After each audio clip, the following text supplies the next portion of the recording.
ഈശ്വംസിഹായ്ക്ക് സ്തുതിയായിരിക്കട്ടെ. വിശുദ്ധ യോഹന്നാൻ അറിയിച്ച സുവിശേഷത്തിലെ 21-ാമത്തെ അധ്യായം, അതിൻ്റെ 15 മുതലുള്ള തിരുവചന ഭാഗമാണ് നാം ഇന്ന് ധ്യാന വിഷയമാക്കുന്നത്. ഇന്ന് സഭയിലെ എക്കാലത്തും ബഹുമാന്യനായിരുന്ന, സഭാശ്രേഷ്ഠനായിരുന്ന, പരമവിശുദ്ധനായിരുന്ന വിശുദ്ധ പത്താം പിയൂസ് മാർപ്പാപ്പായുടെ തിരുനാൾ ആചരിക്കുകയാണ്. കോട്ടയം അതിരൂപത, കോട്ടയം വികാരിയത്ത് എന്ന നിലയിൽ ജ്ഞാനായക്കാർക്ക് വേണ്ടിയിട്ട് സ്ഥാപിച്ചു തന്ന ഒരു മെത്രാൻ എന്നതിനപ്പുറത്ത് സഭയെ കാലവും പ്രതിസന്ധിയുടെ ഘട്ടങ്ങളിൽ നയിക്കുകയും വിശ്വാസത്തിൽ തീക്ഷ്ണമായ ഭാവങ്ങൾ കുടുംബങ്ങളിൽ ഉരുത്തിരിഞ്ഞ് സ്നേഹത്തിൻ്റെ, വിശ്വാസത്തിൻ്റെ ആഴങ്ങൾ തീർക്കണമെന്ന് എക്കാലത്തും സഭയെ പ്രബോധിപ്പിച്ച ധന്യവിശുദ്ധൻ. ഈ വിശുദ്ധൻ്റെ തിരുനാൾ ദിവസം നമ്മൾ ധ്യാനിക്കുന്നത് ആദ്യ മാർപ്പാപ്പയായിരുന്ന പത്രോസ്ലിഹായുടെ ജീവിതത്തിൽ ദൈവം ഇടപെട്ട് ദൗത്യം ഭരമേൽപ്പിക്കുന്ന ദൃശ്യമാണ്.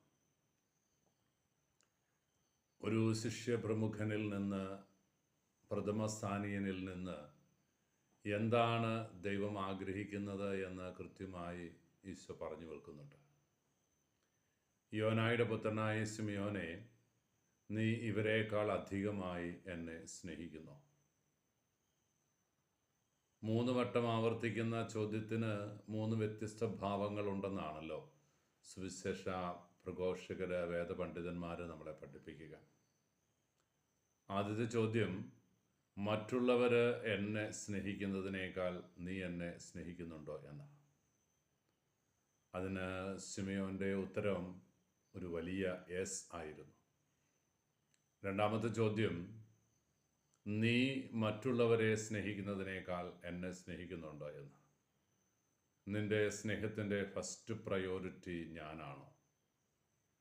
അവിടെയും പത്രോസിൻ്റെ ഒരു വലിയ യെസ് നമ്മൾ കേൾക്കുന്നുണ്ട്, വിതുമ്പിക്കൊണ്ട്, കരഞ്ഞുകൊണ്ട്.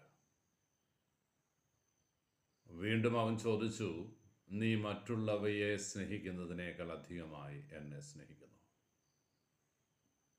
ഇവിടെ വലിയൊരു കരച്ചിലാണ് ഉത്തരം. കർത്താവേ, നീ എല്ലാം അറിയുന്നു, ഞാൻ നിന്നെ സ്നേഹിക്കുന്നുവെന്നും നീ അറിയുന്നു. ഈ വലിയ മുക്കുവൻ്റെ ജീവിതത്തിൽ സംഭവിക്കുന്ന കാര്യങ്ങൾ നമുക്കറിയാം.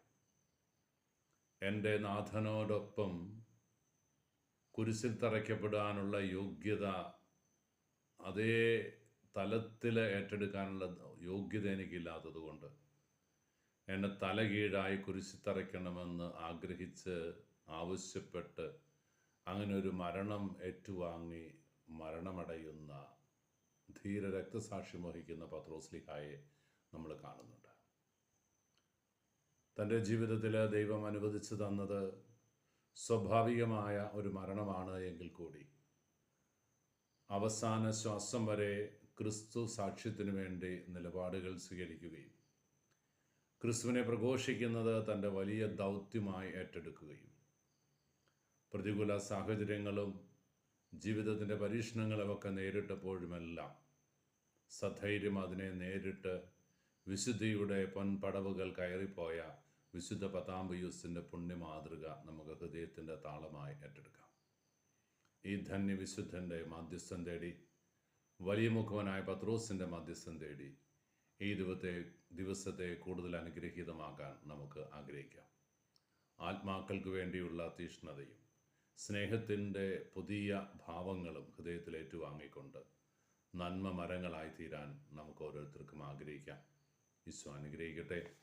കർത്താവ് ശംസിഹായുടെ കൃപയും പിതാവായ ദൈവത്തിൻ്റെ സ്നേഹവും പരിശുദ്ധാത്മാവിൻ്റെ സഹവാസവും വിശുദ്ധ പത്രോസ്ലിഹായുടെയും വിശുദ്ധ പത്താം പിയൂസ് മാർപ്പാപ്പയുടെയും മധ്യസ്ഥവും നമ്മൾ അവിടും കൂടി ഉണ്ടായിരിക്കട്ടെ, ഇപ്പോഴും എപ്പോഴും എന്നേക്കും. ആമേൻ.